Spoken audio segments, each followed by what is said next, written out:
Question? Yeah, so to that point, what does it mean to be able to kind of go back home? How many people are going to be around? What's that going to be like? I mean, this is my second time playing in Florida since I've been in college. We played in Orlando last year. I mean, it's crazy. I'm from Titusville, Florida. None of you guys probably even know what that is. It's a town of 15,000 people. I'm probably going to have 20 to 30 people there. People that I haven't talked to in a while, people that I have talked to very often. So it's going to be exciting to have my mom and dad there. My dad hasn't seen me play. My dad seen me play in college.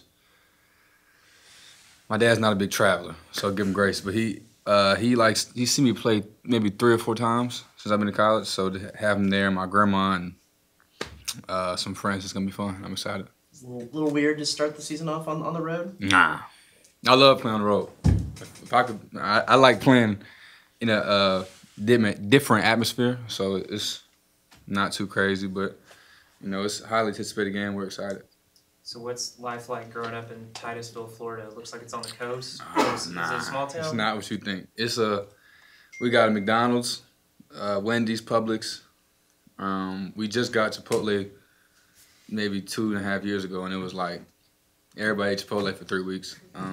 We don't have Chick-fil-A. We don't have Cane's. Like, it's the middle of nowhere. We're close to a beach, but I'm not a big water person, so it doesn't really affect me too much. But it's what you think. Alligators everywhere, mosquitoes, bugs, crazy people running around. But it's why I am the way I am. And I love Titusville, and I was ready to get up out of there for sure. But it's day to day is you leave once you go to Titusville, you can easily fall into a cycle of never leaving. You know, like there's people in Titusville whose moms went to my high school, and their moms went to the high school, and it's like a continuing cycle. So it's different than Texas A&M and College Station. What would just knowing, going back there and the people that are going to be there, and, your dad and everything, just kind of how special is that, and how much, motivation is the right word, but just to, be able to show out and play for that. Man, it's like it's a lot of emotion. Be able to play to a school. I used to grow up going to UCF camp, like basketball camp, when I was when I was little. You know what I'm saying? Like when I was super young, and just to see the atmosphere when I was young, and to be where I'm at now, like it's full circle. And it's a blessing. Like God has been so good to me, and He's blessed me and my family, and He's blessed me with the ability to be sitting up here wearing Mo's shirt, getting asked questions and play for Texas A&M. So, you have to take time to appreciate where you've come and just to look back and realize where I'm at. But the job is a job, and we're going there to win a game and not just to say we went to Orlando. I can just say I went and saw my parents. So the goal is still to go, the job still the job. What was your biggest takeaway from the exhibition game against Houston, and where do you feel like y'all have gotten better this week heading into UCF? Biggest takeaway is we need to be better. I think we all realized like that wasn't good enough. And Houston's I think coach said it. They're a tough program, and they're known to be a tough program for the past couple of years. And Coach Sampson does a great job with that program. So I think we just need to hold each other to a higher standard. I think it was a great rep to get at the end of October before we start playing, to play a game like that with the team we know like the back of our hand.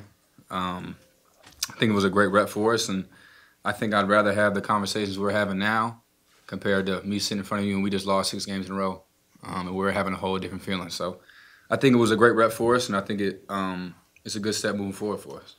How different is this team without Zurich and Solo? How challenging was that? And then just having those guys back, what would it mean for this team? I mean, obviously you guys don't know Zoo as much yet, but you guys know what Solo brings to our team. Personality-wise, defensive-wise, rebounding-wise. So he's a great presence, and we definitely missed him last game. And same with Zurich, ball dominant guard. We definitely missed that a little bit, but we all have jobs to do, and injuries are going to happen. Things are going to happen. So you have to control what you control and just rely back to your work and do your job. What do you make of this non-conference slate? I mean, it looks like there's a lot of challenge, but a lot of opportunity at the same time. I love it, to be honest with you. That's kind of why I chose to come here, was to play the best. And we don't really run from anybody. So to be able to play, arguably one of the best schedules in the country, I think it's why you chose to come to Texas A&M. It's why you choose to play college basketball. You want to have the ability to say, I played this person, or I was in this environment, or I got to experience this. Like, I've been to Vegas one time, and it was for basketball, and I didn't have a good experience. So to be able to go say, I played at Vegas and played Creighton, Oregon, whoever else, I think it's just the experience behind it. And it just builds you as a basketball player, as a man, and just character-wise, I think it makes you into be somebody you want to be. So I love it. I love competing. I love playing hard. I got a black eye from playing hard. So I think it's something I was just raised to do, and I'm excited. Buzz has talked a lot about the formula or the recipe that y'all need to put together to win a game. Does it feel like the recipe this season is pretty similar to last year's, with offensive rebounds, second chance shots, that kind of stuff? Does it feel like same recipe? I think when you're number one in the country at something, everyone will run away from it. I think we're hearing similar words, but we don't want to say the same thing, because I feel like if you're saying the same thing every day, you're gonna end up doing the same thing every day. And this year we don't want to be 9-9, so you kind of have to know what to change. But obviously, if we're number one in the country, we're not gonna go away from it. We're still gonna emphasize it. And you could argue that's the reason we won 9 games in conference, was because I rebounded. So I think we're definitely preaching rebounding just as much, and some of the things that we feel like were successful at the end of the season, or maybe the start of the season, to get us some wins, we're still going to use. But it's a new year, new team, new everything. We're trying to just go about it that way. So we've seen Wade. We all know how he plays, and he's got all these preseason accolades. Mm-hmm. But, you work with him every single day. How have you seen him grow?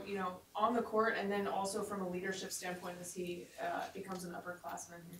Yeah, I think we all know how good Wade is on the court, and I think just from me being around him for my second year, I feel like he's just a lot more vocal, in the sense of, if coach sees something in practice, he'll stop it, or if he sees something in practice, he'll stop it, and he'll address it. It's not so much a coach saying it, or Buzz preaching about it.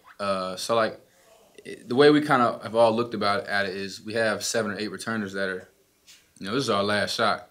And we kind of had a meeting within ourselves, like, hey, we don't want to have any more, I wish we would have did this, or we went through this. Let's kind of give it all right now. Let's take advantage of every rep now. Let's not be lackadaisical, because we can just come back next year. There is no 365 days from now. Like, we don't know where we're going to live at, if we're being truly transparent. So it's having the ability to go out there every day and fulfill each rep, fulfill each practice, fulfill each film session or 2 days before. And I think Wade's done a great job of it. And I think he's a leader of our team, and we're excited to have him back. Speaking of the mindset you just talked about, in that locker room, is that kind of the sense everybody's sharing? Like, this is a shot to go and get something that we were unable to do last year? I think so. I think it's, I feel like this is the most talented team we've had, and easily the best team I've been on, talent-wise. So for me personally, like I just said, like, it's my last year. I don't want to have any regrets, or I wasn't comfortable with it yet. I was trying to get adjusted. Like, there's no more excuses. And we kind of all look at it like, this is it. H's 5th year, Zerg's last year, CJ's 5th year. CJ's been all over the country, playing for 18 different schools in 5 years.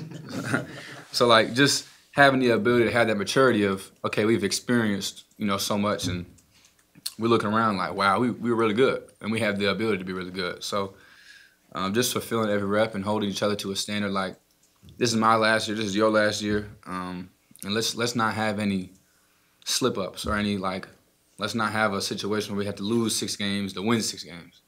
So it's just being mature in our reps and being mature in the locker room every day. So are you a fan of the chicken tender sub at Publix? Oh, pub sub? Oh, for sure. How do you get it? So I'm not a big buffalo spicy person, so I get mine at barbecue. Italian bread pub sub. We go full foot long pub sub. I like mine cutting 4. Mozzarella cheese and provolone. Barbecue sauce with the chicken. Toasted, not over crispy. Wrap it 2 times. So you're gonna have to get the guys to go get one. I'm gonna take them. I'm gonna take them to some spots. I'm not from Orlando, so I'm not as familiar with that area. But I got some homeboys over there that's more familiar, that'll help us around. So it'll be cool, and I'm tired of eating Cane's and Chick-fil-A, so I'm gonna try to go get some pub stuff and stuff like that.